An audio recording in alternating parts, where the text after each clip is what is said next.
O arcebispo Carlo Maria Viganò fez recentemente uma declaração controversa, apelando à guarda suíça para prender o Papa Francisco e o cardeal Víctor Manuel Tucho Fernandes e expulsá-los do Vaticano.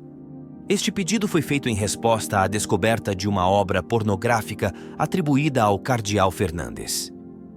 Viganò expressou a sua opinião de que tal material demonstra um nível de perversão e alienação da fé católica que requer medidas drásticas, como a prisão pela guarda suíça.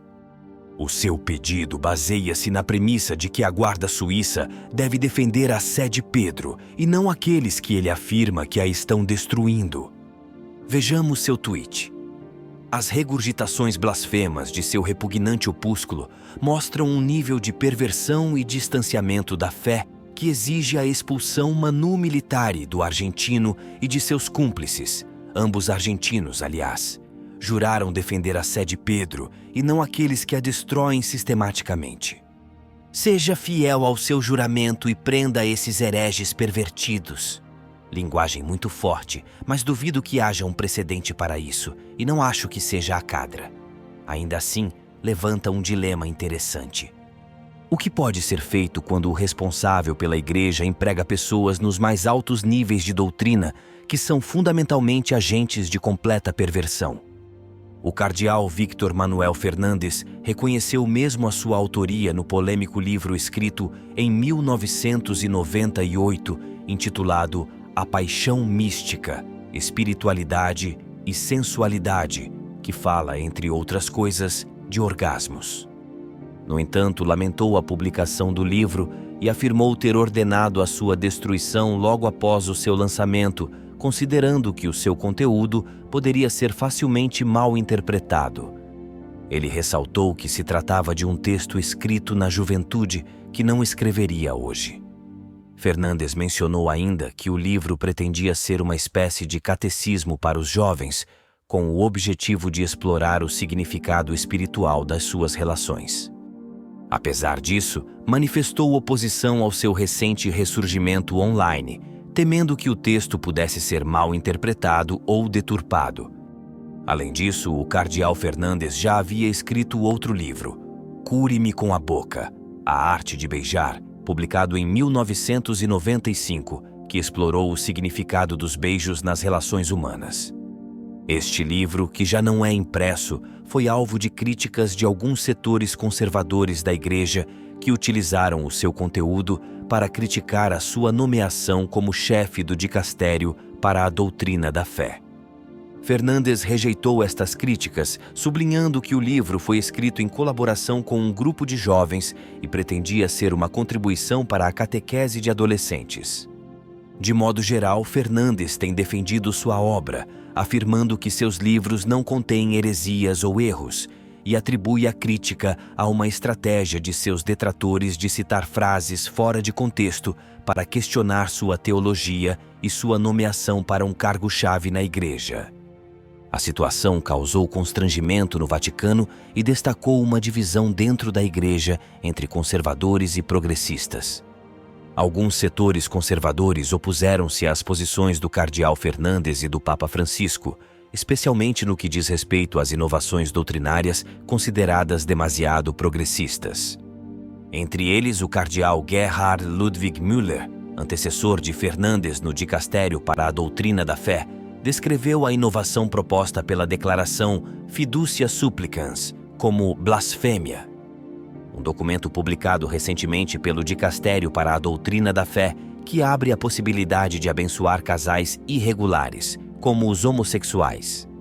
Müller argumentou que tal abordagem contradiz os ensinamentos da Igreja baseados nas Sagradas Escrituras. Por outro lado, alguns bispos e setores da Igreja têm demonstrado uma atitude mais aberta, destacando a necessidade de uma abordagem pastoral que tenha em conta as diversas realidades culturais e locais.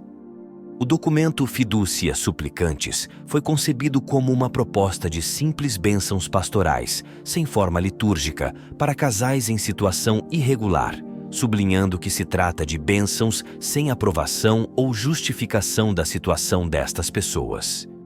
A história da Igreja Católica foi marcada por vários cismas e conflitos doutrinários. Um exemplo histórico é o Cisma Ocidental, quando houve vários papas simultaneamente, cada um apoiado por diferentes facções dentro da Igreja. Esses eventos frequentemente envolviam disputas sobre questões de poder, interpretações de doutrina e práticas litúrgicas. A situação atual pode refletir estas tensões históricas, onde a diversidade de opiniões e interpretações teológicas leva a divisões dentro da Igreja. Os períodos de crise na Igreja levaram frequentemente a reformas significativas. O Concílio de Trento, realizado em resposta à Reforma Protestante, levou a uma grande renovação na doutrina e prática católica. Situações atuais como o debate sobre a homossexualidade e o papel das mulheres na Igreja poderiam desencadear uma nova onda de diálogo e possíveis reformas. No coração vibrante de uma Igreja que passou por séculos de história, turbulência e renovação, surge agora um novo capítulo envolto em mistério e controvérsia. O arcebispo Viganò, com uma atitude ousada e sem precedentes, levanta a questão da prisão do Papa, abalando os próprios alicerces da Santa Sé. Encontramo-nos numa encruzilhada histórica, onde questões perturbadoras e intrigantes se insinuam nas mentes dos crentes e observadores. Será que testemunharemos realmente um acontecimento sem precedentes na história milenar da Igreja? As páginas da história foram escritas com tinta de conflito e reconciliação, mas raramente com traços tão ousados. A polêmica em torno do livro do cardeal Fernandes, A Paixão Mística, Espiritualidade e Sensualidade, abre outro capítulo de debates internos. Este texto, que ousa explorar a sexualidade sob uma luz teológica, levanta o véu sobre questões há muito silenciadas. Que efeito isso terá na doutrina e na prática da Igreja? Veremos uma nova era de abertura ou uma reafirmação das tradições? Neste contexto, o papel do Papa assume uma dimensão quase profética. Guardião da tradição e, ao mesmo tempo, ponte para o futuro, a sua figura está no centro desta tempestade de questões. Ele cederá à pressão? Ou será ele quem guiará a Igreja através deste mar agitado em direção a águas mais calmas?